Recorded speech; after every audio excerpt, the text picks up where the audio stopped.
Bueno, no eran esas las informaciones que queríamos mostrarles. Lo que estaban escuchando ustedes eran unas de las últimas informaciones que habíamos encontrado, que se han conocido. Los sonidos de los controladores aéreos cuando conocían sobre esa situación, sobre lo que estaba ocurriendo, que efectivamente al principio nadie se lo creía. Sorprendió, se tomaron algunas medidas, pero de una amenaza terrorista. Quiero preguntarle por eso antes de que tenga que dejarnos a nuestro compañero. Muchas gracias, bueno, hasta luego. Seguimos nosotros aquí en el estudio. Hablamos de la aparición de Al-Qaeda en el 88, porque vamos a ver, hasta que ocurrió esto el 11 de septiembre, a Bin Laden prácticamente no le conocía nadie, más que en los círculos más específicamente dedicados al tema del terrorismo y de la política internacional, pero los que sabían sí conocían a este hombre, aunque tampoco imaginaban que podía hacer algo así. De hecho, yo creo que sea real, no es ficción.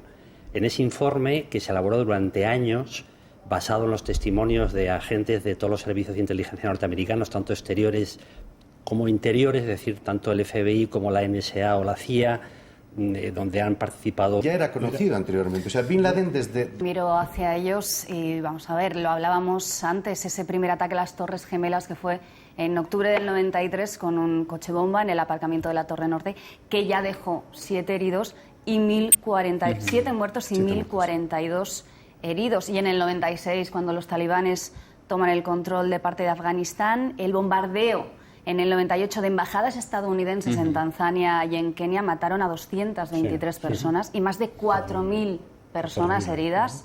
Y en el 2000, en octubre, Al-Qaeda bombardeó el destructor de la Marina.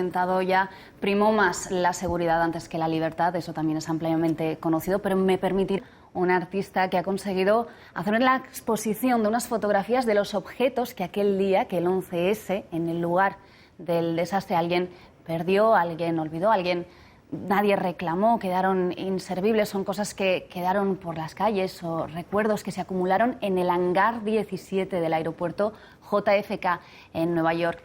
Y ahí hay desde artículos que estaban a la venta en las tiendas de las Torres Gemelas hasta vigas de acero o bien camiones de bomberos. La exposición se llama Memoria Fragmentada, se puede ver en el Palacio Cibeles, en el Ayuntamiento de Madrid, y quien la ha hecho posible es un fotógrafo español, como decimos, que vivía en Nueva York aquel 11 de septiembre, es Francesc Torres. Francesc, saludos, gracias por estar con nosotros esta tarde y gracias por tu trabajo. Hasta luego. A vosotros, gracias, chao.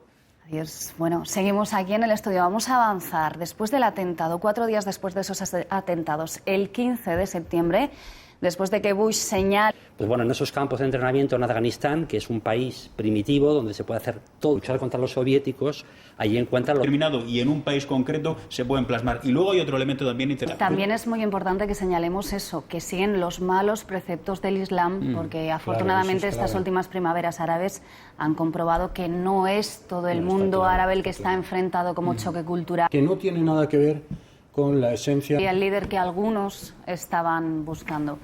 Bueno, el 7 de octubre, menos de un mes después de los atentados, empieza la Operación Libertad Duradera, eso sí, con apoyo del Consejo de Seguridad de la ONU, que aprueba la resolución 1373. 2 días después de que Bin Laden lanzase un vídeo en el que se congratulaba del 11S y llamase a la yihad, aviones de Estados Unidos y del Reino Unido bombardean Afganistán. Y allí... y Líbano, vamos a ver qué es lo que ocurre. No sé quién comentaba antes en esta mesa que antes de continuar, es que justo estamos en el punto al que quería llegar. No, muchas gracias, José Antonio, porque nos has llevado tú. Hace 10 años también del desembarco de esas tropas en Afganistán, y allí la situación, como comentábamos, sigue candente, sigue bulliendo. Una reciente encuesta afirma que 6 de cada 9 norteamericanos piensan que los esfuerzos de atención y de dinero que el gobierno norteamericano, el de los Estados Unidos, ha prestado a las distintas guerras, a Afganistán, a Irak, han provocado que se desatienda la política interior y que no se haya respondido bien a la situación de crisis actual. 8 millones de euros diarios es un montón de dinero. Y Gustavo, tú querías decir algo justo antes. No renunciaremos a nuestros derechos. Por prisión iraquí de Abu Ghraib, supongo que te refieres a esas imágenes, a esas fotografías, igual que la situación en Guantánamo. Todo tiempo funcionando tampoco es fácil. Esa es la gran diferencia. Yo por discrepar... Se llaman las células locales, es el gran éxito de Al-Qaeda, pero la organización como tal, la Al-Qaeda central de Bin Laden del año 88, que va creciendo y que prepara atentados terribles como este del que hablamos, hoy ya es una Al-Qaeda mucho más debilitada. Y estoy de acuerdo con el compañero en ese terreno. Y hay datos muy importantes. También facilita que los líderes vayan cambiando. Mataron a Bin Laden, que por cierto también quería saber qué opinaban sobre esas muestras de alegría que se dio en medio mundo, algunos de los líderes más importantes del mundo, muestras de alegría por la muerte, por la eliminación de Bin Laden en un país extranjero, Pakistán. Sí. Yo no sé si la legalidad vigente ahí tendría algo que decir, si no va a pasar a terminar. ¿Qué es lo que opinan de las muestras de la muerte de Osama Bin Laden y de la reacción? Gustavo. Yo, más allá de la desaparición. Más Gustavo, Alfonso, José María y José Antonio, muchísimas gracias por estar con nosotros. Seguro, una vez desaparecido Osama Bin Laden, dejemos que cada uno de ustedes la respondan en sus casas. Ahora les dejamos con un programa, un informe del 11S, los otros frentes de la guerra, un análisis de los efectos del 11 de septiembre en el mundo. Volveremos aquí en el canal en 15 minutos con más información. Hasta ahora. ¿Qué tal? ¿Cómo están? Muy buenas tardes. Así transcurre hoy la jornada en Nueva York. En Estados Unidos seguiremos ofreciéndoles información de esos actos por ese 10º aniversario del 11S. Aquí en España se reimplantará el impuesto de patrimonio. Es otra de las noticias del día. Titulares. El presidente de los Estados Unidos, Barack Obama, ha presidido el acto central de recuerdo de las víctimas en Nueva York, por primera vez en un homenaje conjunto con el entonces presidente, su antecesor, George Bush. El Pentágono es otro lugar de homenaje a las víctimas de los ataques terroristas del 2001.